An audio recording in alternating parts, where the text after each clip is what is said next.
Yeah. Man, I tell you, I don't even. Just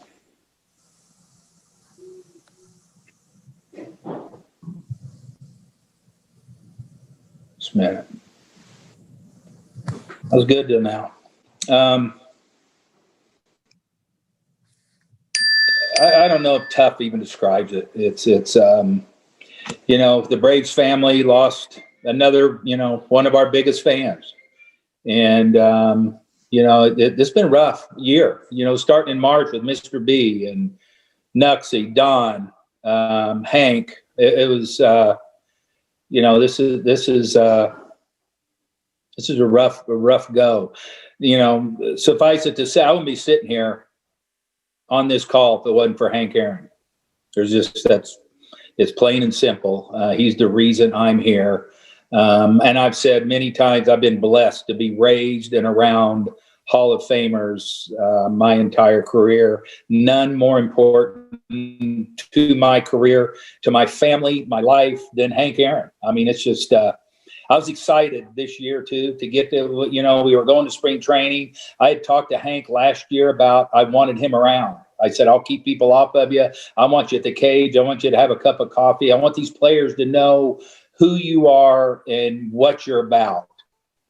I want you to be there, and I wanted that. God, I hate that for them, that they're not going to be able to experience Hank Aaron. I mean, the epitome of grace, professionalism, just, the man that he was. He never called me when I was a minor league manager, and the first things out of his mouth was, how's your family? And is there, can I do anything for you? I mean, it was all about that. It was, it's just exactly what the Braves embody and who we are as an organization and why we are different. And I tell people that. I told employees that in April and May. We're different. We are different. I tell our players that every year, and I've been fortunate in the last 3 or 4 years since I've had this job to get Hank to come that first time that I addressed the team, and he's there. And because I wanted them to see, this is what it's about, and this is why we're different. It's the people. I mean, there's a lot of organizations, good ones out there. It's the people make your organization, and men like Hank Aaron.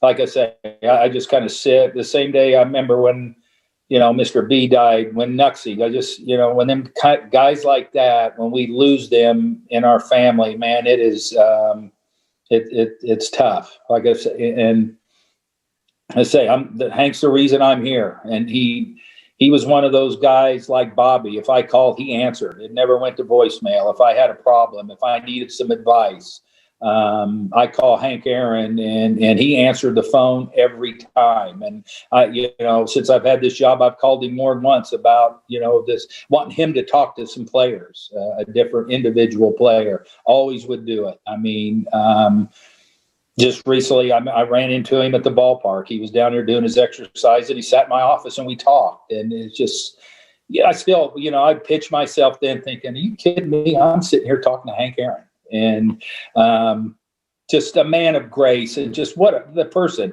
more than, I wish our team or our players would look at the back of that baseball card, because it's stupid. We used to sit in spring training when I was a minor league man in West Palm, and Hank would never talk about himself. I mean, it'd take us pulling it out of him. I remember I asked one time, it's like, Hank, how many All-Star games you play? And he said like 23.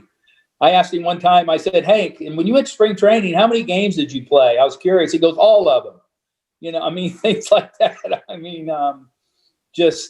he would never brag. He was never about Hank. Like I say, we had to pull, and he had stories, but never about himself. I used to play racquetball with him when I was a young minor league manager, and we go to the Y in Sarasota, and I probably still have welts on the back of my legs, because if you got in front of him and you talk about wrists and hands, that friggin' racquetball would go right through you, and he didn't care. After a while, I learned to stay the hell out of his way. I know that.